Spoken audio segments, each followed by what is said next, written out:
You're posting, you're going live, you're emailing here and there, and your list is basically the same size it was 3 months ago.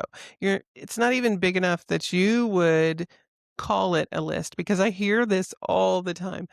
I don't really have an email list. I actually have about 10 people on there, so it's not really a list, but you know what? I don't care if it's one person.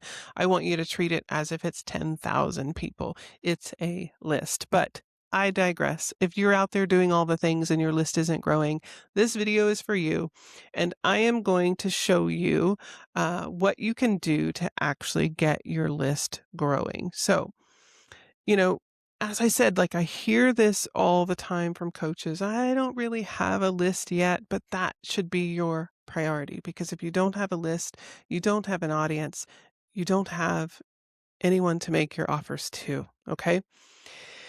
You're doing all the things you see other coaches do, and yet that number, that your email subscriber list, that number isn't changing.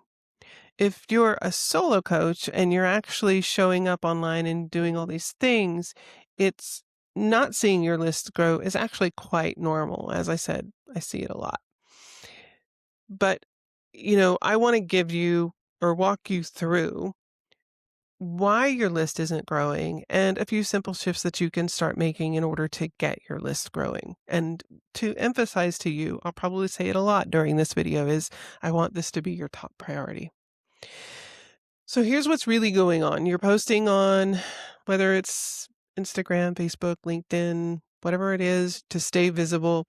You're mentioning your free offer occasionally, but maybe not in a super focused way. You're joining random challenges, maybe even like summits and things without knowing the numbers. And what I mean by numbers is that summit that you're participating in, maybe you're a guest speaker. Do you know how many people they expect to get in front of and how many people you can expect to get in front of? And of those people, is a portion of that at least your audience? Because again, I'll hear it all the time. I've been trying to grow my list. I participated in this summit and I had a whopping 2 people listening to my presentation, and one of them was the host. Know the numbers before you get in. You could be changing your offer or platforms whenever something isn't working or doesn't work, and it was maybe like a week and you decided, no, I'm going to change everything. A week is not enough time.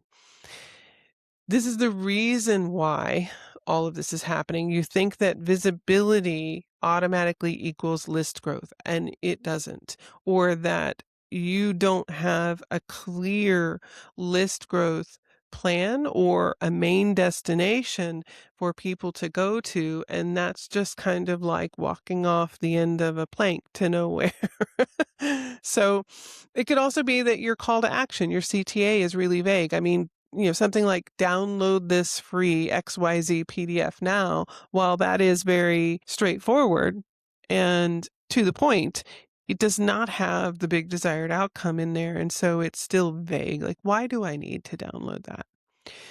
You're measuring activity. Like, I showed up a lot this week and nothing happened. Instead of your pipeline, or how many people joined my list this week from this, that's what you really should be looking at.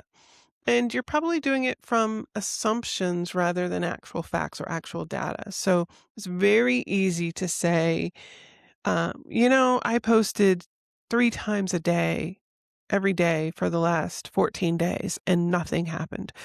But did you really look at the numbers? Did you tally it all up? Did you look to see whether it was emails? How many people actually opened your email? Of those, how many clicked on the link? Right? You really have to look at the numbers to know what's going on, because the data is going to tell you what's working, and it's going to point an arrow at what needs to change. But here's the thing. I get it. I really, really do. I've been at this a very long time, over 20 years now. And I know that you get really tired of pouring your energy into something that doesn't seem like or doesn't feel like it's going anywhere.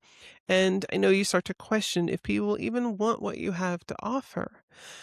You might even build some resentment toward marketing and, because it feels like you're doing a whole lot a work for nothing. This is another thing I hear a lot. Coaches who absolutely will say they hate marketing, or marketing is just blah, and it's a misconception of marketing, right? And there's a whole nother video that we can do about that. But for now, just know that, you know, that happens. You start building resentment toward marketing because you feel like you've done a whole lot of work for nothing. You may even have this secret thought that if I already feel this strained and all I got was 5 new subscribers in the last 30 days, how in the world will I ever be able to grow this into a real business? I want you to consider this perspective shift. Showing up is not the same as actually growing, and visibility must lead somewhere specific consistently. So the issue isn't lack of action, it's direction. And you don't have a specific list growth event in the mix. I'm going to talk about this more in just a few minutes, or maybe even a clear path for people so they're consistently moving or being guided forward. It's kind of like you're all over the place. Again, really normal in the early stages or even in the middle stages, because if there's growth that happens, that kind of discombobulates everything and you kind of feel all over the place again. I want you to remember this one sentence.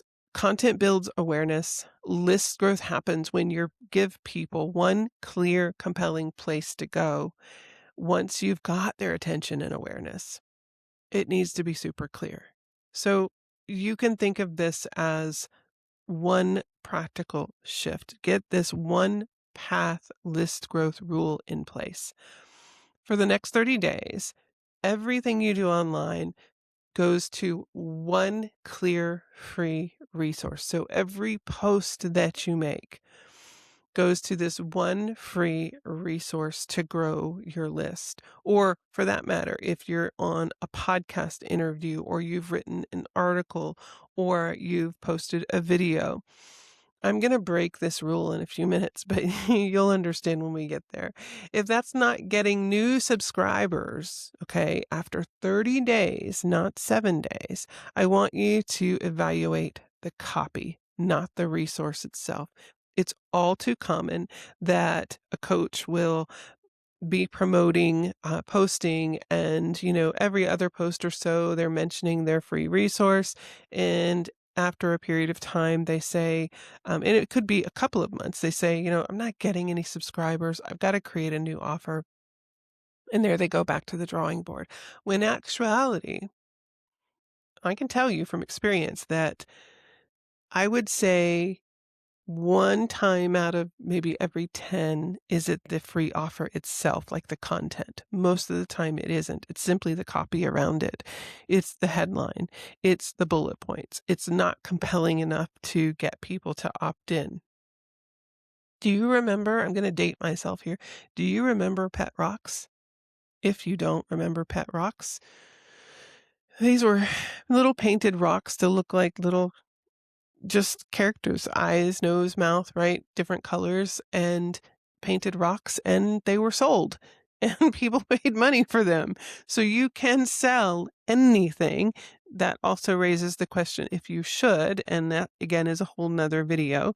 However, my point here is that the content of your free offer, while I, yes, want it to be of high value and quality, that ultimately doesn't even matter in the beginning, because right now your copy, so your headline, your bullet points, everything that's inviting someone to opt in for this free offer needs to sell it.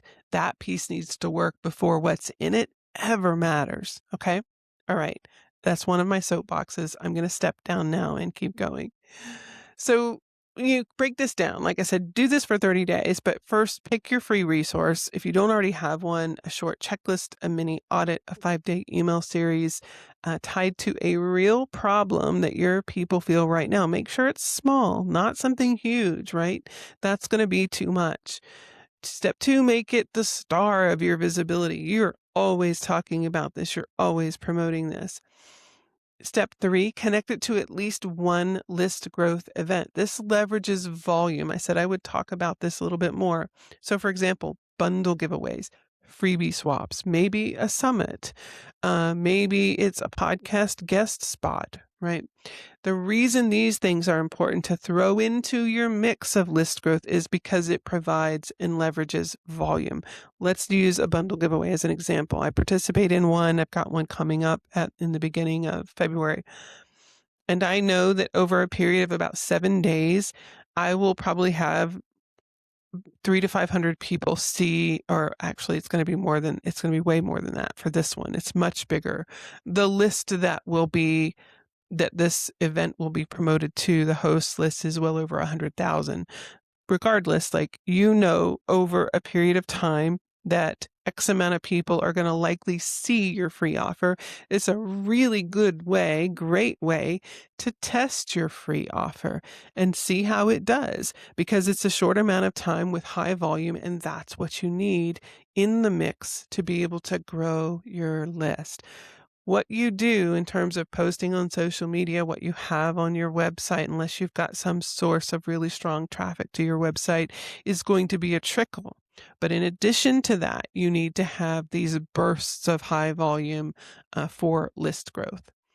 So then I want you, last step, just to track one simple metric. How many new subscribers did this resource bring in this week, or whatever time frame? If it was a bundle giveaway over a week, fine, that's high volume. If it's posting on social media, that really needs to be more like 30 days, even up to 90 days. So an example of this is, say we have a coach who helps other coaches sign on their first 3 clients. The free resource might be the first 3 clients conversation guide, and they may be ending every single post that they post on LinkedIn for the next month with, if you're in that awkward, I know I can help people, but I just don't know what to say to them, grab their first 3 clients conversation guide. And it will walk you through exactly what to say from first message to booked call. That's that big desired outcome. Super simple, straightforward, very clear, not vague at all. Okay. So she even takes this free offer and participates in like a freebie swap where a few hundred people are going to see it. And this really allows her to test her copy as well as the topic and see if it works well. If it doesn't convert well, let's say that 300 people saw it and she got 5 opt-ins, that would be pretty dismal. Then she's going to look at the copy first to make sure that that is written in a way that is compelling enough to grab people's interest first, to grab their attention, stop the scroll, and get them to opt in. She'll look at that desired outcome and promise. Is that actually what they really want? And then she's going to look at the audience. If the other things are okay and really strong, is this her audience? Is a portion of this audience that she's getting visibility with the people who would be her ideal client? And only after all of that do you say, do I need to scrap the actual core content altogether? All right, here's what I don't want you to do. I don't want you to rotate freebies every week. I don't want you to send people to 3 different links with one caption, although, like I said, I'm going to break this rule here in just a few minutes. Don't hide the CTA at the end of a wall of text, because the chances are they'll never get to it, or by the time they do, they're too tired. They're done. They're moving on. And don't judge this shift based on 3 days of data. Give it a month at least. If I were running, let's say, a test with paid ads, again, this leverages volume. I can get something in front of a lot of people in a short amount of time, test it, and be done. If I were doing that, I would want at least 100 people to see my free offer before I decided whether it was working or not. Okay. And again, then I'm going to look at copy. I'm going to look at desired outcome. I'm going to look at audience, and so on. So, if you don't get your list growth moving and working, you're going to stay in this loop of, I'm working so hard for very little, or I am so tired of having to create content because it feels like a job with no paycheck. Your energy for showing up drops, and that's because there's no visible payoff. Again, if you're not looking at the numbers, the actual numbers, you're not seeing the payoff. The business will always feel kind of wispy and barely there because there's no audience being built underneath it. And that's key. As long as you aren't focusing on building an audience, you are going to struggle. Okay. And I say that with over 20 years of experience. What does begin to stabilize when you start putting your attention here and going through what I've shared with you today is that you start to see a steady trickle of new subscribers. Even if it's only 1 to 3 a week, it's progress that you can build on. Combine that with a high volume list growth event, and now you've got a great list growth strategy in place. You will feel more confident hitting send on those posts because you know where you're sending people. You have a very clear path for them. And over time, your list becomes the place where clients actually come from. You start getting clients from email, from the webinar that you hosted because you told everybody on your list about it. It's not just a random box that you check or feel like you should be doing. Now, I want you to focus on momentum and clarity and consistency, and not only for yourself, but for your audience too, for your future clients. This is about compounding. One clear path, repeated often, becomes a system instead of a guess. And once your one path list growth rule is working, you can layer on more events and resources, but get comfortable with and understand how it works to begin with and get that one working really well. Get your list growth strategy in place and then add more. Now, as I said, I'm going to break a rule here. If you're struggling to stay focused on what you need to do each week, join my free weekly coach planning call. It's super quick. It's every Monday. And we just state what we're focusing on for the week. And I'll even give you a tool on the call to help you understand what to focus on. Now, if you want more structure than that, if you like learning about what's actually working for coaches right now, like what kinds of offers are actually selling really well right now, what kind of changes are happening on LinkedIn or other visibility platforms, then consider joining my Coach Growth Lab. This is what we do. I share what's working for coaches right now based on the research I am constantly doing, and I help you to create more steady progress on building your business ecosystem. I'll make sure that the link is below. And here, let me break this rule one more time and say, if you want even more than that, let's say you would like to have my eyes on everything that you create in your business, not only from assets, but to strategy, and guide you through that part of growing your business, but also you as a person, you as the person who wants to be happy and fulfilled and have your business fit into your life, then consider my mastermind, Happy and Successful. Again, I'll put a link below for you. And just so you know, yes, I've broken a rule, but actually, this is okay to do every now and then. All right, now go do what works, and I'll see you next time.